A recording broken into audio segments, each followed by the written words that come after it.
গত এপিসোডে আপনাদেরকে গীতার বিশ্বরূপ দর্শন যোগ থেকে 4টি শ্লোক এবং তার বাংলা মানে তুলে ধরেছিলাম একটি বিশেষ কারণে। সেই এপিসোডটি আপনারা দেখলে বুঝতে পারবেন, এখানে আর সেটাকে বলছি না। কিন্তু এই এপিসোডে সেই 4টি শ্লোকের কথা উল্লেখ করছি। 26 নম্বর শ্লোক বিশ্বরূপ দর্শন যোগের এবং 32, 33 এবং 34 নম্বর শ্লোক, যেখানে বলা হচ্ছে অর্জুন এবং শ্রীকৃষ্ণের যে কথাবার্তা চলছে, সেখানে শ্রীকৃষ্ণ অর্জুনকে বলছেন যে তিনি যা করবার অলরেডি করে রেখে দিয়েছেন। ভীষ্ম থেকে শুরু করে কর্ণ, এদেরকে তিনি অলরেডি এই যুদ্ধে তারা পরাজিত তিনি করে রেখে দিয়েছেন। অর্জুন, তুমি তোমার কর্তব্যটা করো।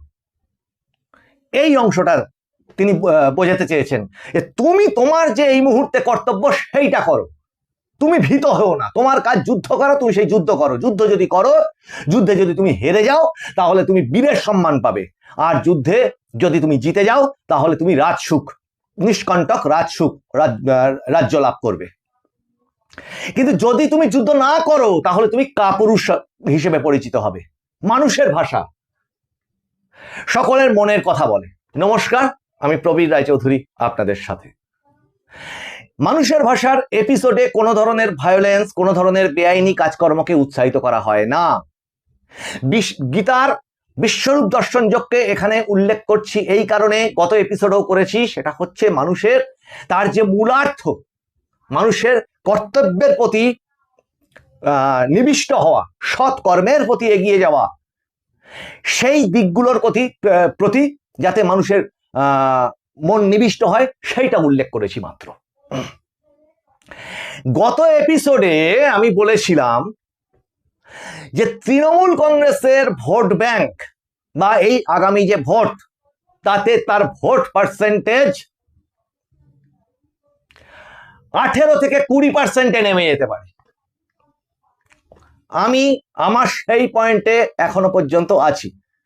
অনেক দর্শক বন্ধুই বলেছেন এটা একটু বাড়াবাড়ি হয়ে যাচ্ছে হয়তো, আবার অনেক দর্শক বন্ধু বলেছেন যে হ্যাঁ, জেতার আগে অবশ্যই জেতা নিয়ে অত উৎসাহিত হওয়া ঠিক নয়। দুটো কথাই আমি সম্মান দিয়ে শুনেছি, এবং অবশ্যই আমরা সাউথ আফ্রিকাকে ক্রিকেটে দেখেছি যে সেমিফাইনালে উঠলেই তারা বিভিন্ন রকম উৎসব শুরু করে দিত। কখনো সেটা উচিত না। যতক্ষণ পর্যন্ত না জয়ী হওয়া হয় ততক্ষণ পর্যন্ত জয়ের আনন্দ করা কারোর উচিত না। সতর্ক থাকা উচিত, প্রত্যেকটি মানুষকে সতর্ক থাকা উচিত সেখানে। কিন্তু এই ভোট পার্সেন্টেজের কথা যদি বলেন, তাহলে এই এপিসোডে আপনাদেরকে অনুরোধ করবো একটু ধৈর্য ধরে সেটা শুনুন। আমার যদি ভুলও হয় সেটা কমেন্ট করবেন, শুধরে নিয়ে প্রয়োজনে আবার একটা এপিসোড করব সেটা নিয়ে। প্রথম কথা হচ্ছে যে তৃণমূল কংগ্রেসের যে অ্যান্টি ইনকামবেন্সি যে ফ্যাক্টরটা, সেটা এই যে দীর্ঘদিন ধরে চলেছে। আপনি সেই সারদা, নারদা, রোজ ভ্যালি, ওই সমস্ত থেকে শুরু করে একের পর এক কেলেঙ্কারি, টিচার্স রিক্রুটমেন্ট স্ক্যাম, চাল কেলেঙ্কারি, কয়লা কেলেঙ্কারি, বালি কেলেঙ্কারি, এই সমস্তগুলো যে হয়েছে, এগুলো সামগ্রিকভাবে মানুষের, সাধারণ বাঙালি, ছাপোষা বাঙালির মনের মধ্যে একটা নেগেটিভ ইম্প্যাক্ট তৈরি করে রেখেছে অলরেডি।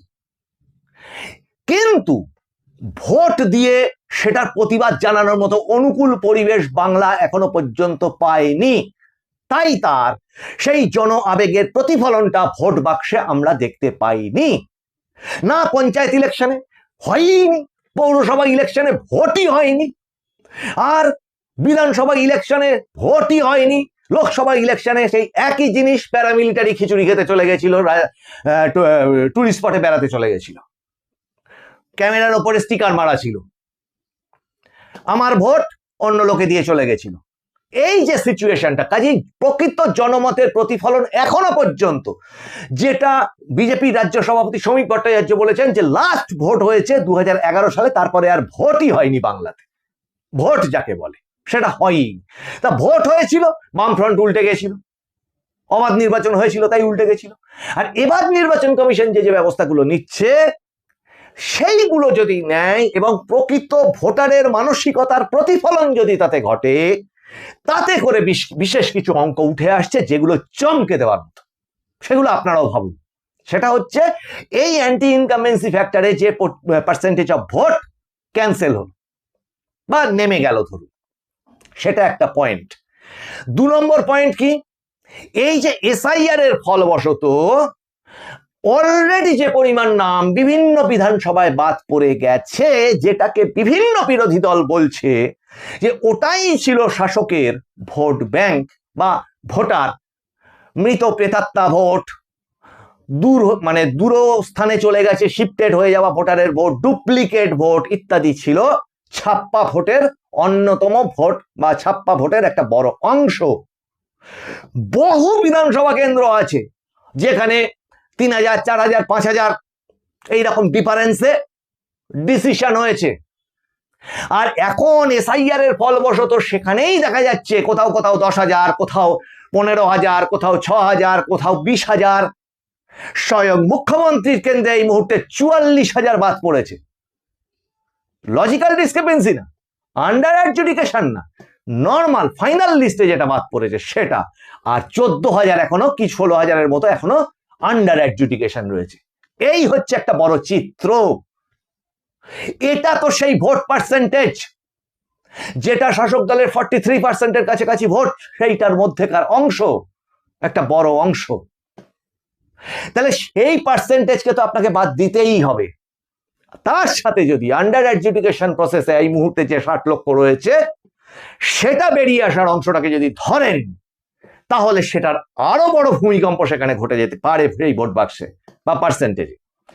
এবার আসুন, কেন বলছি যে 18-20% জায়গায় চলে যেতে পারে। দেখুন, এটা নিন্দুকে বলে, যদি বলেন যে তৃণমূল কংগ্রেসের যারা নিন্দুক বিরোধী তারা বলে, এবং শাসক দল যারা তৃণমূল কংগ্রেস করেন তারাও সেটা জানেন যে সংখ্যালঘু ভোট 30% এটা ছিল তৃণমূল কংগ্রেসের একটা বড় ভিত্তি, যেটা স্বয়ং মুখ্যমন্ত্রী থেকে শুরু করে তাদের দলের সমস্ত নেতা, আমি বলছি বলে না, সমস্ত নেতা সেটা প্রকাশ্যে সেটা স্বীকার করেন এবং বলেন বিভিন্ন মঞ্চ থেকে। কিন্তু সংখ্যালঘু ভোট ব্যাংকের একটা বড় শিফটিং যদি ঘটে যায়, এবং সেইটা ঘটে যাওয়ার বড় বড় ইঙ্গিত অলরেডি দেখা যাচ্ছে। নওশাদ সিদ্দিকীর আইএসএফ, পাশাপাশি ধরুন একটা নতুন ইস্যুকে তুলে ধরে, ওই যে মুর্শিদাবাদের বাবরি মসজিদ ইস্যুকে তুলে ধরে হুমায়ুন কবিরের উত্থান, তাকে নিয়ে সে কোন দলে এ টিম না বি টিম, কার বি টিম সে, সেই সমস্ত নিয়ে বিতর্ক রাজনৈতিক নেতারা করতেই থাকবেন। কিন্তু আদপে সেই যে একটা কনসলিডেশন, ভোটের কনসলিডেশন সংখ্যালঘুদের মধ্যে হচ্ছে, এটা কেউ এখন আর অস্বীকার করছেন না। তাহলে ওই 30%-এর থেকে যদি 10-15% এদের দিকে চলে যায়, কারণ এরা সেইভাবেই আগে যেটা হতো, যেভাবে ভোট হতো, তাতে এই ধরনের ছোটখাটো নওশাদ সিদ্দিকীর আইএসএফ বা হুমায়ুন কবিরের এই ধরনের ছোটখাটো দলগুলোর হয়তো অত গুরুত্ব থাকতো না। কিন্তু নতুন পরিকাঠামোতে যেটা আশা জাগাচ্ছে মানুষের মধ্যে, যে যেভাবে ভোট হওয়ার কথা বলা হচ্ছে নির্বাচন কমিশন এবং সুপ্রিম কোর্টের বিভিন্ন রকম অবজারভেশন থেকে যেটুকু বোঝা যাচ্ছে, শান্তিপূর্ণ নির্বাচন যাতে হয়, বিশেষত নির্বাচন কমিশন এখনো পর্যন্ত যা জানাচ্ছে। আর যদি রাষ্ট্রপতি শাসনে ভোট হয়, যদি অবাধ ভোট হয়, মোট কথা, তাহলে কিন্তু এই ধরনের মানুষগুলো, এই ধরনের ছোটখাটো দলগুলো অনেক তাদের নিজস্ব সংগঠনকে নিয়ে বা সংগঠনকে সচল করবার অনেক বেশি রাস্তা খুঁজে পাবে। এখানে কিন্তু হিন্দু মুসলমান নিয়ে কথা বলছি না, পিওর একটা ভোটের অঙ্কের অনুমান করবার চেষ্টা করছি।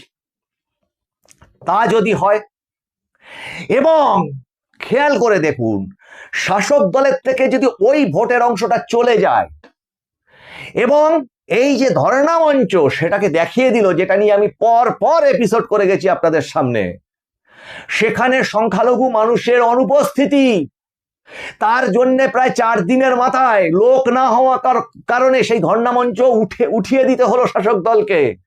কেউ উঠিয়ে দিতে বলছে না, নিজেরাই নিজেদেরকে, একজন অনুরোধ করলেন আর একজন উঠিয়ে নিয়ে চলে গেলেন। যথেষ্ট ফেস লস হয়েছে, আর দরকার নেই এইভাবে। এবং সেখানে সংখ্যালঘু মানুষের অনুপস্থিতি, এবং গ্রামাঞ্চলে সেই বিষয় নিয়ে প্রায়, যদি প্রত্যেকটি জেলায় আমি ঘুরি, এবং আপনাদের নিজস্ব নিজস্ব জেলা যেখান থেকে আপনারা এই জিনিস দেখছেন, এই এপিসোডটা দেখছেন, তারাও ভেবে দেখুন এ সমস্ত নিয়ে অত বেশি হেলদোল কিন্তু নেই, যেটা অতীতে এই মুখ্যমন্ত্রী সিএএ কে এনআরসি আন্দোলন বলে একরকম রূপ দিয়ে আন্দোলন করেছিলেন। সারা বাংলাব্যাপী কি কাণ্ড হয়েছিল। ওয়াকআপ অ্যামেন্ডমেন্ট বিল নিয়ে তিনি যখন সেটাকে একটা তার মতো করে মানুষদের কাছে, সংখ্যালঘুদের কাছে প্রেজেন্ট করে ভয় দেখিয়ে একরকম আন্দোলন করেছিলেন, তার ফলাফল কি হয়েছিল এবং সংখ্যালঘুদের মধ্যে তার রিদিমটা কি ছিল, এবং সেই নিয়ে প্রচুর বিতর্ক, প্রচুর গন্ডগোল, প্রচুর কিছু হয়েছে, আইন আদালত, অশান্তিমূলক ঘটনা নিয়ে তদন্ত সব চলছে। কিন্তু এইবারের ক্ষেত্রে খেয়াল করুন তো, এই যে এসআইআর বিভিন্ন বিডিও অফিসে হিয়ারিং কেন্দ্রে হয়তো খুচখাচ অশান্তি হয়েছে, বাধা দেওয়ার চেষ্টা প্রাণ শাসক দল করে গেছে, সংখ্যালঘু ভোট কেটে দেওয়া হচ্ছে, অমুক করে দেওয়া হচ্ছে, তমুক করে দেওয়া হচ্ছে, ইত্যাদি ইত্যাদি বহু কিছু বলেছেন এবং এই ধর্ণা মঞ্চ থেকেও বলেছেন। প্রথম কথা, সুপ্রিম কোর্ট একটাতেও কর্ণপাত করেনি। দ্বিতীয় কথা, নির্বাচন কমিশন তার সঠিক অবস্থানে থেকেছে এবং এই দিনও নির্বাচন কমিশনার জ্ঞানেশ কুমার সেটা জানিয়েছেন যে সংবিধান মতে এবং সুপ্রিম কোর্টের তত্ত্বাবধানে এসআইআর হচ্ছে, ব্যাস গল্প শেষ। এবং সবচেয়ে আশ্চর্যের জিনিস যেটা, সারা বাংলাব্যাপী সংখ্যালঘুদের যে ওই ধরনের সেই কি বলবো রিদিমটা, আন্দোলনে জেগে ওঠা মুখ্যমন্ত্রী ডাকে না বন্ধু, সেটা কিন্তু কেউ দেখতে পেলাম না। সমাজ সুস্থ থাকুক, শান্তিপূর্ণ থাকুক, সবাই বাস্তবটাকে বুঝুক, এটাই সবাই চাই। সংখ্যালঘুদের প্রকৃত উন্নয়নের দাবি মানুষের ভাষার তরফ থেকে প্রত্যেকটা এপিসোডে আমরা করে যাই। প্রকৃত শিক্ষা, প্রকৃত স্বাস্থ্য, তাদের প্রত্যেকটি ঘর থেকে সুন্দর ছেলেমেয়েরা সুন্দর শিক্ষায় শিক্ষিত হবে, সামগ্রিক একটা উন্নয়ন হবে সংখ্যালঘুদের, এটা চাই যে দুর্গাপুজোর বিসর্জনের মিছিল এবং মহরমের মিছিল, যেটা রাজ্য সভাপতি বিজেপির, তিনি বলেছেন যে একসাথে এক রাস্তা দিয়ে চলবে, সেই সমাজ দেখতে চাই। এবং এই যে ব্যাপারগুলো হলো না, আন্দোলনটা যে ঠিক জাগলো না, সেটা কিসের ইঙ্গিত দিচ্ছে? যে সংখ্যালঘু ভোট শাসক দলের পাশ থেকে বিপুল অংশে সরে গেছে এবং ভোট মেশিনারি চালানোর ক্ষেত্রে আপনারাও চিন্তা করে দেখুন। আমি গত এপিসোডেও বলেছিলাম যে সংখ্যালঘু কি কাজে লাগে? ভোটের দিন গিয়ে ঝামেলা পাকাও, ওখানে ঝামেলা হচ্ছে গিয়ে মেটাও, ওখানে গিয়ে মানে কোন একটা মিস্ত্রির কাজ করতে হবে, তুমি সংখ্যালঘু যাও, এই ধরনের সংখ্যালঘুকে ব্যবহার করা হয়েছে। কিন্তু সংখ্যালঘুরাও কিন্তু যথেষ্ট সচেতন হয়েছেন। অন্যান্য রাজ্যে যেখানে বিজেপি শাসিত রাজ্য রয়েছে, সেখানে এই বাংলার মুসলিম সম্প্রদায় বা সংখ্যালঘু সম্প্রদায়ের মানুষরা যখন পারিযায়ী শ্রমিক হয়ে সেখানে গেছে, তারা সেখানে সুন্দর শাসন ব্যবস্থা সেখানে গিয়ে থেকে দেখেছে। তারা যখন তাদের বাড়িকে জানাচ্ছে, সেখান থেকে আয় করে কিন্তু পয়সাটা তারা তাদের বাড়িতে পাঠাচ্ছে। কেন এত পারিযায়ী শ্রমিক বাংলাতে? এবং তাদের মধ্যে এটা সকলেরই জানা, প্রায় 70 থেকে 80% হচ্ছে সংখ্যালঘু পরিবারের। কেন যেতে হয়েছে? উপার্জনের জন্য যেতে হয়েছে। শিল্প নেই, কারখানা নেই, অফিস নেই, কাছারি নেই, পরীক্ষা নেই, চাকরির কিচ্ছু নেই। তাহলে এখানে থাকা সংখ্যালঘুরা আর ব্যবহার হতে কিন্তু চাইছে না। তা সেই সংখ্যালঘু ভোট যদি আরো 10% খসে যায়, আপনি 40% যদি এই মুহূর্তের অংশটা ধরেন শাসক দলের, তার থেকে অ্যান্টি ইনকামবেন্সি ফ্যাক্টরের একটা ভোট যদি সরিয়ে দেন, সুইং হয় যদি, এবং তার সাথে যদি এই সংখ্যালঘু মানে যারা আগে থেকে আইএসএফ ছিল সেটার কথা যদি ধরেন, সেটা তো বাদ ছিলই, কিন্তু তার সাথে যদি এই ধসটাকে আপনি যোগ করেন 10 থেকে 15%, তাহলে কত দাঁড়ায়? আপনারা হিসেব করে বলুন। 40-এর থেকে 10 বাদ গেলে থাকে 30, তার থেকে 5 বাদ গেলে থাকে 25। অ্যান্টি ইনকামবেন্সি ফ্যাক্টর থেকে যদি 2-3% ভোট সুইং হয়ে যায়, তাহলে হয়ে যায় 23। আর তার পাশে আর একটা ব্যাপার আছে, সেটা হচ্ছে পরিবর্তনকামী মানুষ। যখন মানুষ একটা জিনিস দেখে যে কোন দিকে পাল্লা ভারী, এই ধরনের যাকে বলা হয় ফ্লোটিং ভোটার, তারা কিন্তু শেষ মুহূর্ত পর্যন্ত অপেক্ষা করে ডিসিশনটা নেয় যে কোন দলটা আসতে পারে, একটা অনুমান করবার চেষ্টা করে নিজের এলাকায় এবং সামগ্রিকভাবে। এই যে বিজেপির এই মুহূর্তে অবস্থান এবং সংগঠন, তারা যথেষ্ট পরিমাণে সাজানোর চেষ্টা করছে। পরিবর্তন সংকল্প যাত্রাটা মোটামুটি তারা করেই ছাড়লো। এসআইআরে শাসক দলের পর্যুদস্ত অবস্থা, যে স্টান্স, যতগুলো স্টান্স নিয়েছে সব কটা যুক্তি ক্যান্সেলড হয়েছে কোর্টে এবং কমিশনে, এবং সেগুলো তাদের এক একটা ধাক্কা দিয়েছে, পরাজয় দিয়েছে, এবং জনমানুষে সেগুলো উল্টো এফেক্ট, নেগেটিভ এফেক্ট দিয়েছে। সেটাকে যদি যোগ করেন তাহলে ভোটটা কোথায় গিয়ে দাঁড়াচ্ছে? 22। আর ভোটের দিন চলে আসলে যে ইয়েস এবার বিজেপি আসছে বা অন্য ধরনের পরিবর্তন হচ্ছে, এই যদি হাওয়াটা উঠে যায় তাহলে কি আর 2-1% এদিক ওদিক হয়ে যাওয়াটা খুব আশ্চর্যের?